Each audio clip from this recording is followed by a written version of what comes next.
সন্ধ্যা। রম্যবীণার দ্বিতীয় বর্ষের বসন্ত বরণ উৎসবে আপনাদের স্বাগত। আমরা অনুষ্ঠান শুরু করছি উদ্বোধনী দিয়ে। এবারে অনুষ্ঠানের আমাদের বিশেষ অতিথি ডক্টর নীলাদ্রি শঙ্কর বন্দ্যোপাধ্যায় আমাদের সঙ্গে আছেন। উনি বিশিষ্ট অধ্যাপক এবং শিক্ষাবিদ। আমি ডক্টর নীলাদ্রি শঙ্কর বন্দ্যোপাধ্যায়কে অনুরোধ করব মঞ্চে আসার জন্য। আমরা অনুষ্ঠান শুরু করব রবীন্দ্র প্রতিকৃতিতে মাল্যদানের মাধ্যমে। তার জন্য অলোক দুতিকে অনুরোধ করব ডক্টর নীলাদ্রি শঙ্কর বন্দ্যোপাধ্যায়কে মাল্যদানে সাহায্য করতে। অলোক দুতি।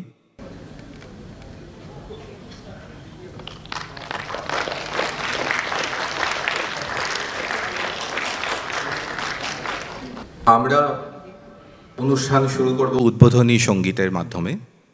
উদ্বোধনী সঙ্গীত পরিবেশন করবেন বিশিষ্ট সঙ্গীত শিল্পী শ্রীমতী নবন্তা চট্টোপাধ্যায়। বাজে বাজে রম্যবীণা, বাজে বাজে বাজে রম্যবীণা, বাজে অমূল কমল মাঝে জ্যোৎস্না রজনী মাঝে, অমূল কমল মাঝে জ্যোৎস্না রজনী মাঝে, কাজল ঘন মাঝে নিশি আধার মাঝে, কাজল ঘন মাঝে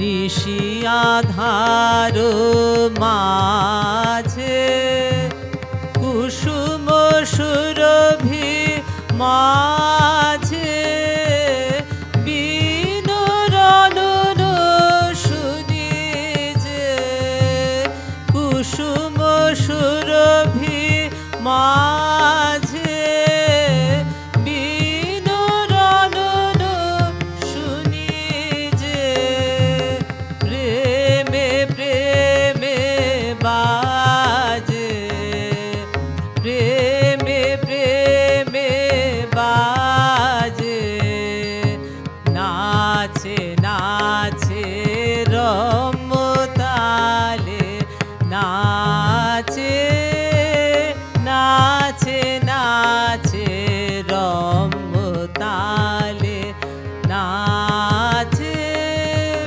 তপন তারা, নাচে নদী সমুদ্র নাচে, তপন তারা নাচে নদী সমুদ্র নাচে, জন্ম মরণ নাচে, যুগ যুগান্ত নাচে, জন্ম মরণ নাচে, যুগ যুগান্ত নাচে, ভকত হৃদয় নাচে, বিশ্ব ছন্দে মাতিয়ে, ভকত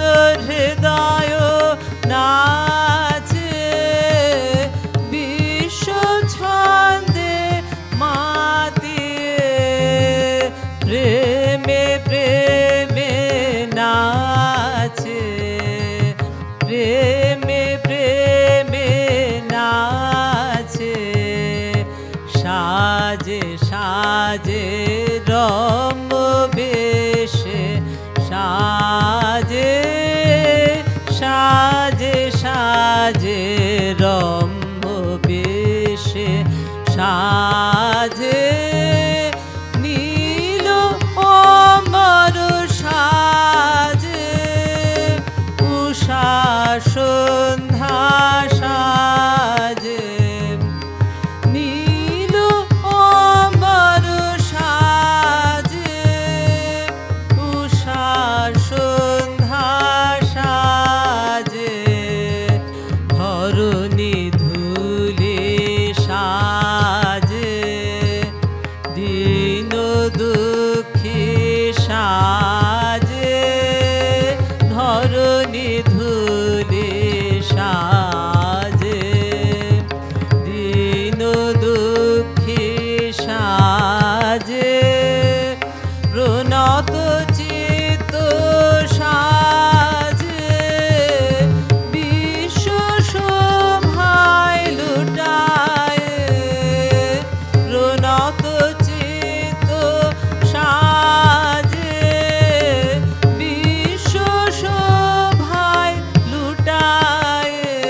অনেক ধন্যবাদ। আমাদের বিশেষ অতিথিকে রম্যবীণার পক্ষ থেকে সম্মাননা জ্ঞাপন করবেন আমাদেরই সদস্যা শ্রীমতী রাখি রায়।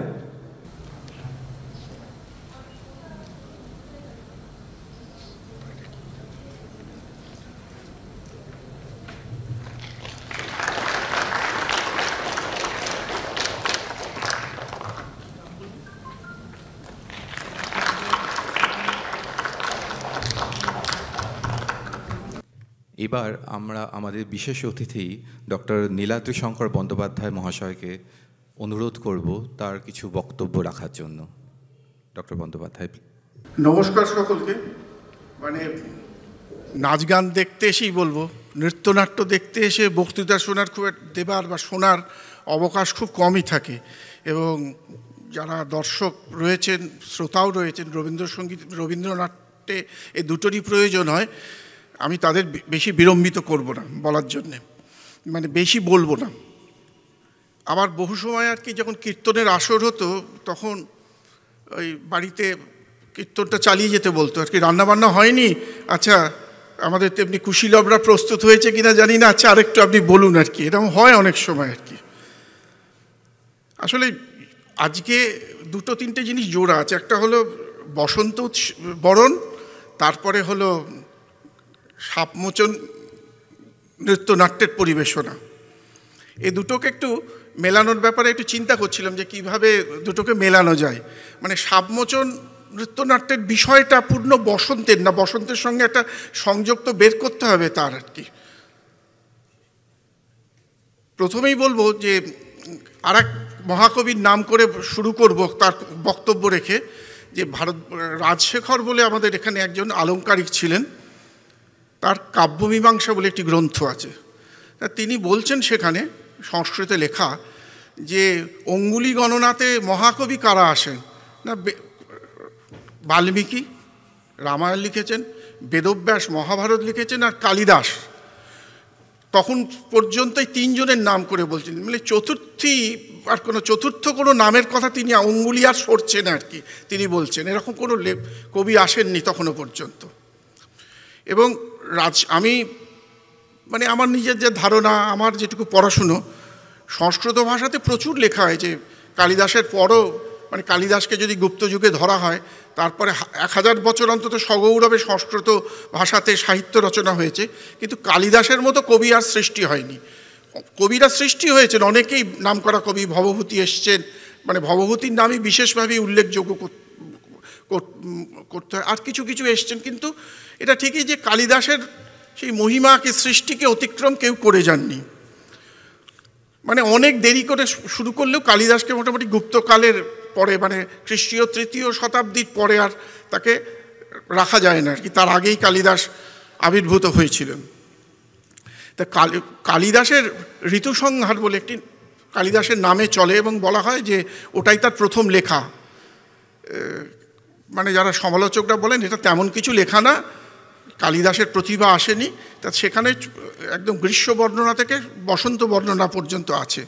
তো বসন্ত বর্ণনায় বোধহয় প্রথম কি দ্বিতীয় শ্লোক, সেখানে বলছেন যে দ্রুমা সপুষ্পা সলিলং সপদ্মম, যে দ্রুম গাছগুলো সব পুষ্পায়িত হয়ে আছে, সলিলং সপদ্মম, সলিল মানে জলাশয়তে পদ্ম ভরে আছে, কান্তা সকামা, এই যে বললাম যে বসন্তকালে একটু প্রেমের উন্মেষ ঘটে, যৌবনের প্রতীক বসন্ত, কান্তা সকামা, বা এটা বলে স্ত্রীয় সকামা, এই দুটোই আছে। স্ত্রীলোকরা, মানে সংস্কৃত ভাষাতে আমরা বাংলাতে কামনা শব্দ যেরকম ব্যবহার করি, সংস্কৃতে না, কামনা অর্থে প্রেমকেও বলা হয় আর কি। আমরা বাংলাতে শব্দের একটু কি বলবো, মানে সংকোচন অর্থে ব্যবহার করি। দ্রুমা সপুষ্পা সলিলং সপদ্মং স্ত্রিয় সকামা সুগন্ধি পবন, বসন্তে নানা রকম ফুলের গন্ধ নিয়ে সুগন্ধ বায়ু প্রবাহিত হচ্ছে। রবীন্দ্রনাথের মধ্যে এসবের প্রভাব প্রচুর এসছে। সুখা প্রদোষা, সন্ধেগুলো বড় সুখকর আর কি, রম্মা প্রদোষা রম্মা দিবসা, মানে আমরা আজকে যে বসন্তকে দেখছি এরকম চেহারা নেই। বছরে তো বসন্ত আসেইনি বলতে গেলে, একদম শীতের ঠান্ডা চলে গেলেই গ্রীষ্ম ঋতু চলে এলো। রম্মা প্রদোষা, প্রদোষ মানে হলো সন্ধ্যা, সন্ধ্যাগুলো অতি রম্য। প্রিয়ে সর্বং চারুতরং বসন্তে, বর্ণনা করছেন রাজা তার প্রিয়ার কাছে যে বসন্তে যার মানে এই জগৎ তো সুন্দর, আরও সুন্দরতর হয়ে উঠেছে আর কি। তা সেই রকম বসন্তকে ঋতুরাজ বলা হয়, তাকে আমরা বরণ করতে এসেছি। আমি কালিদাস দিয়ে শুরু করলাম এই জন্যে যে রবীন্দ্রনাথের মধ্যে, মানে আমি এখানে বিস্তৃত আলোচনা করতে চাই না, কারণ রবীন্দ্রনাথ সম্বন্ধে বলতে গেলে সেই ন তুয়া আদি অবসানা, মানে কোথা থেকে শুরু করব আর কোথায় শেষ করব বলতে গিয়ে আমি অত বলতে অভ্যস্ত নই, মিলিয়ে মানে একটা কি বলবো জগা খিচুড়ি হয়ে যেতে পারে বলতে গেলে আর কি। তা কালিদাস যদি না থাকতেন তাহলে কিন্তু রবীন্দ্রনাথ হতেন না। মানে একদম রবীন্দ্রনাথের অল্প বয়স থেকেই মানে প্রতিটা লেখাতে, এক মেঘদূতের ওপর একাধিক লেখা আছে কালিদাসের, এবং আমাদের যা মনে হয় মেঘদূতের ওপর কালিদাসের যে অ্যাপ্রিসিয়েশন, মেঘদূত প্রাচীন সাহিত্যে যা রয়েছে তার থেকে কেউ কালিদাসকে কেউ অত সুন্দর করে কেউ বলেননি আর কি। ওইখানেই আছেন যে সেই চির বিরহের গান আর কি মেঘদূতের মধ্যে কিভাবে এসছে, যদিও সেটা বর্ষার অবলম্বন। তো যাই হোক, আমি যেটা বলবো যে আমাদের এখানে মোটামুটি যে বিচার করা হয় তাতে বর্ষা হলো প্রেমের ঋতু, মিলনের ঋতু। কারণ চারদিকে বর্ষা থাকে, মানুষ তখন নিবিড় হয়ে গৃহের মধ্যে বদ্ধ হয়ে যায়। তখন স্থিতাহি যাত্রা বসুধাধিপানাং, আগেকার দিনে রাজাদের যাত্রা ওই সময় বন্ধ থাকতো, যুদ্ধ জয় করতে তারা বেরোতেন না। বলাই আছে শরৎকাল হলে রাজারা যুদ্ধ জয়ের জন্য বেরোবেন আর কি। তাহলে এই রকম যে একটা নিবিড়, আজকের দিনের বর্ষাকে ভাবলে তো হবে না, আজকে রাস্তাঘাট হয়ে গেছে এত সুন্দর যোগাযোগ, বর্ষা বসন্ত সবই একাকার হয়ে গেছে। কিন্তু এইসব কবিকে বুঝতে গেলে সেই কালটাকে, সেই প্রাকৃতিক পরিবেশের সঙ্গে না জুটলে বুঝতে পারা যাবে না। আর বসন্ত হলো বিরহের ঋতু বলা হয়। এই রকম মানে রবীন্দ্রনাথের উপর যেরকম আমি বললাম কালিদাসের প্রভাব এসছে, তেমনি আর একটা প্রভাব এসছে আমাদের ঔপনিষদিক প্রভাব আর কি। প্রচুরজন অনেক প্রভাব দেখাবে রবীন্দ্রনাথের উপর, মূলত এই দুটি প্রভাব আছে, একটি উপনিষদের ধারা, আরেকটি হলো মানে কালিদাসের মাধ্যমে ধারা, আর আমাদের বাংলার একদম পরিষ্কার মানে বলা হয় বৈষ্ণব পদাবলীর যে শেষ মহাজন পদাবলীর রচয়িতা হলেন স্বয়ং রবীন্দ্রনাথ। তা এই রবীন্দ্রনাথের এই যে নাটক, আমি এই সম্বন্ধে বাংলার একজন কৃতবিদ্য অধ্যাপক তপব্রত ঘোষ, তাকে জিজ্ঞাসা করছিলাম যে সাপমোচনের ব্যাপারটা কী। তার কাছেই আমি খুব সংক্ষেপে কেবল বলছি এই ব্যাপারটা, যে রবীন্দ্রনাথ এই সাপমোচনের একটা ধারা আছে। রাজা নাটক লিখেছেন উনি। আমি এখানে বলছি হয়তো অনেকেই রবীন্দ্রনাথের লেখার সঙ্গে অতটা পরিচিত নয়, একটা প্রজন্মের পর তো রবীন্দ্রনাথের সঙ্গে যোগাযোগ একদম বিচ্ছিন্ন হয়ে গেছে। তবু আমি ইচ্ছা করেই বলছি, একটু কানে শোনাও দরকার, ভালো কথা শোনাও দরকার।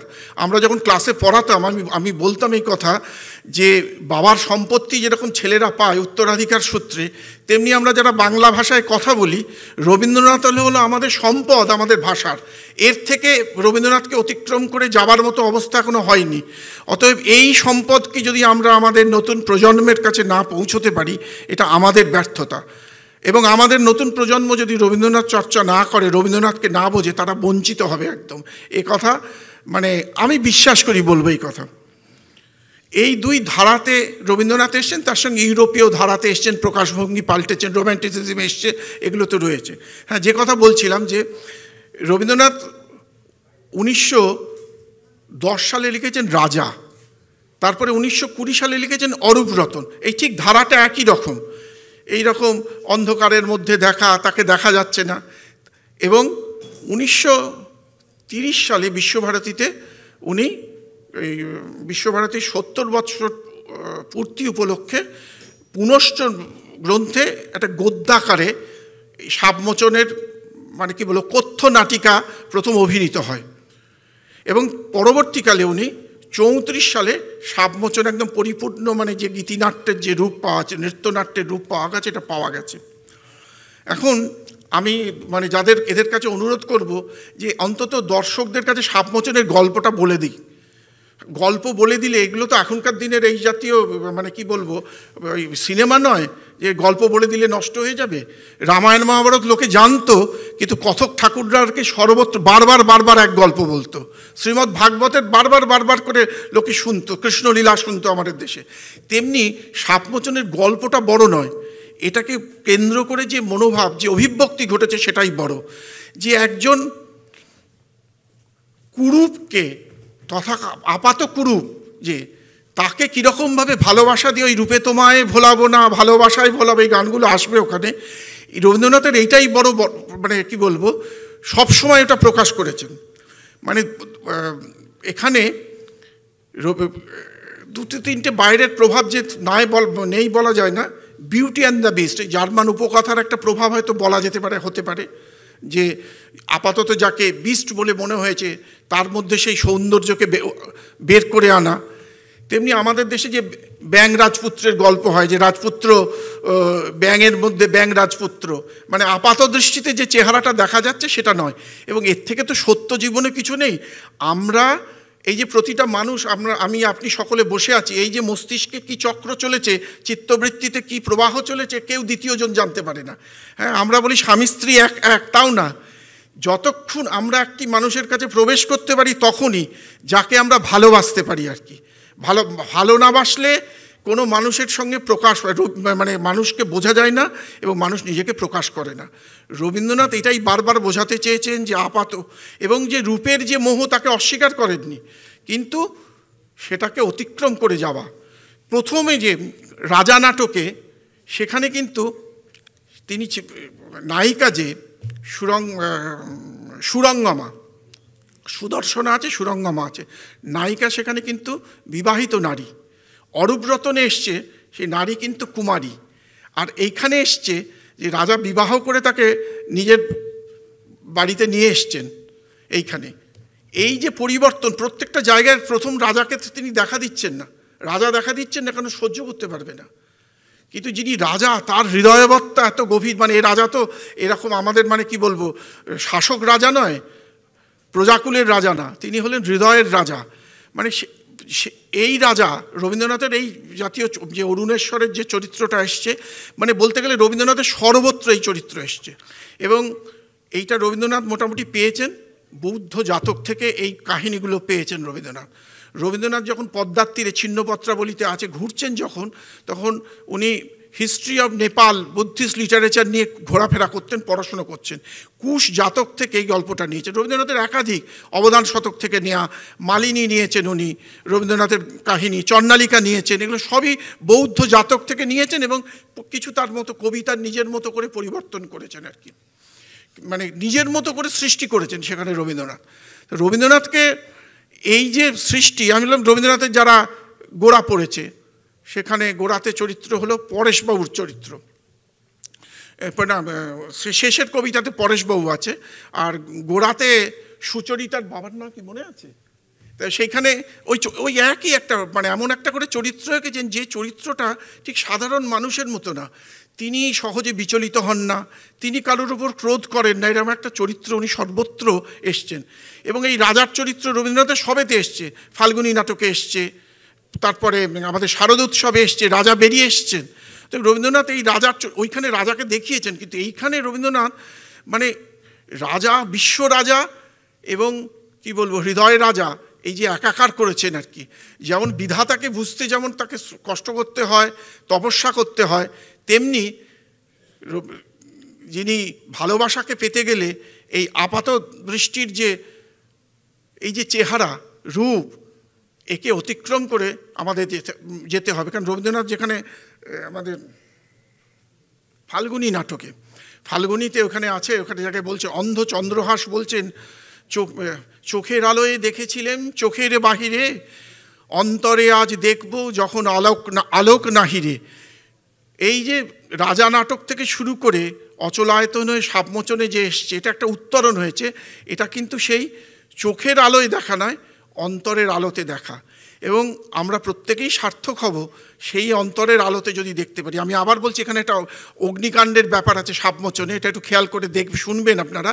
যে ওই কমলিকার যে চরিত্র আছে, আমি ছোট্ট করে বলে দিচ্ছি। আসলে শুরু হয়েছিল গন্ধর্ব লোকে, মানে ইন্দ্রলোকে স্বর্গতে একবার নাচ হচ্ছে, এটা আমাদের পুরো কি বলবো মঙ্গল কাব্যও এই ধরনটা রয়েছে।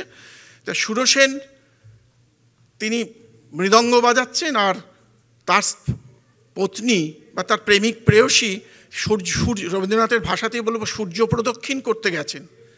তার মন, সুরসেনের মন একটু চঞ্চল হয়ে আছে। তখন এই তালে ভুল হয়েছে, উর্বশীর তাল যখন স্খলন হয়েছে তখনই ইন্দ্র তাকে অভিশাপ দিয়েছে, যাও মর্তে যেতে হবে। বলতে বলতেই তখন ইন্দ্রাণী শচী তখন এসে বলছেন যে না, একে একটু তুমি দয়া করো, ক্ষমা করো। তখন বলছেন যে ঠিক আছে, মর্তলোকে যাও, দুঃখ পাবে, দুঃখ দেবে, তারপরে আবার ফিরে আসবে। এই জন্মগ্রহণ করলেন সুরসেন আমাদের গান্ধার দেশে, গান্ধার রাজকুলে, আর তার স্ত্রী জন্মগ্রহণ করলেন মদ্র রাজকুলে।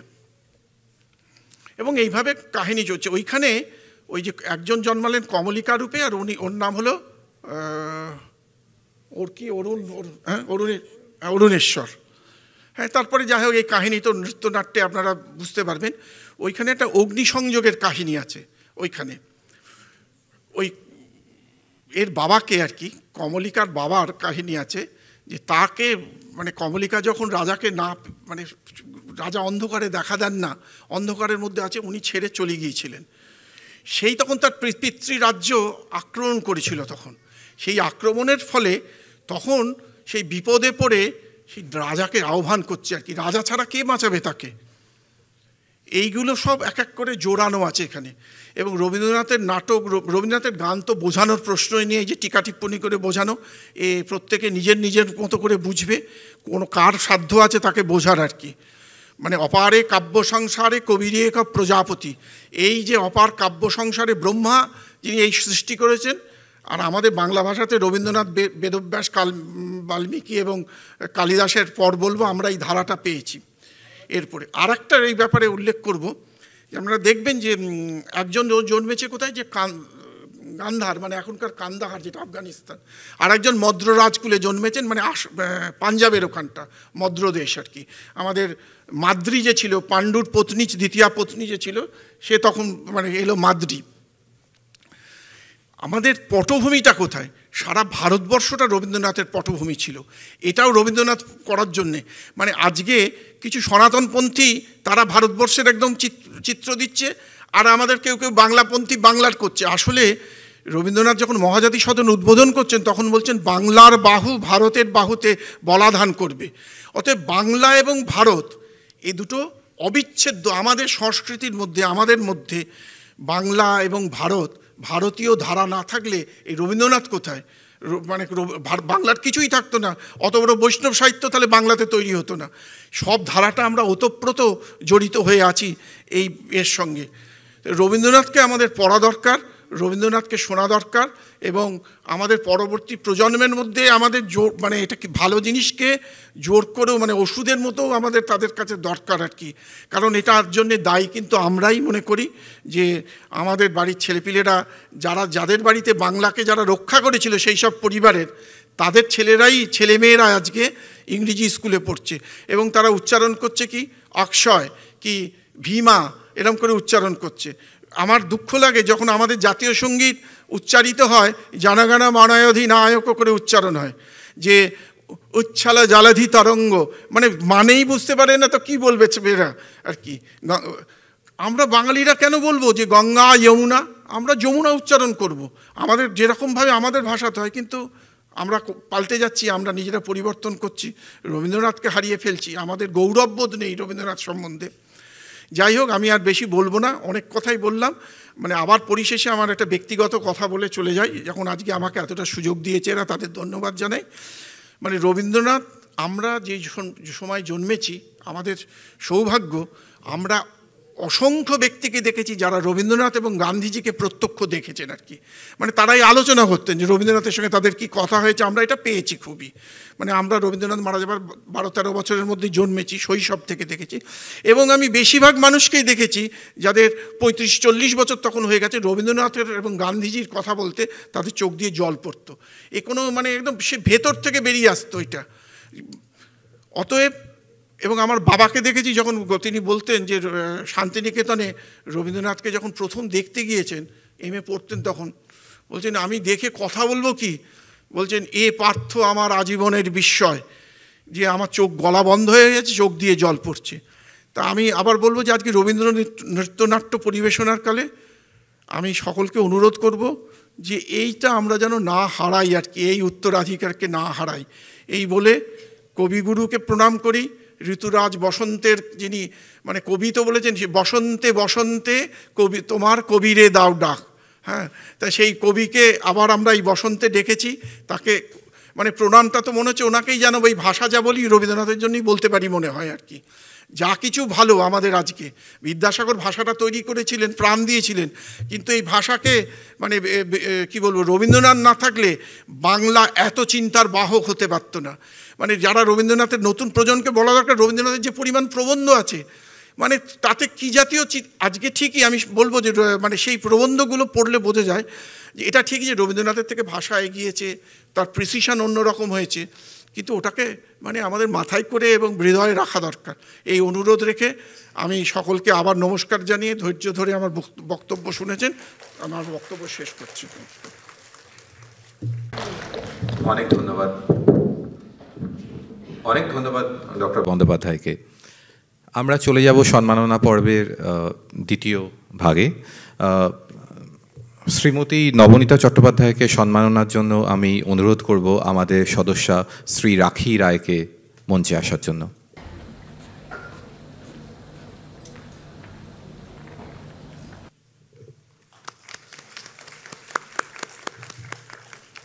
ধন্যবাদ। বিশেষ অতিথি বলে গেলেন খুব সুন্দরভাবেই, বসন্ত যৌবনের দূত, আবার বসন্ত ঋতু বিরহেরও ঋতু।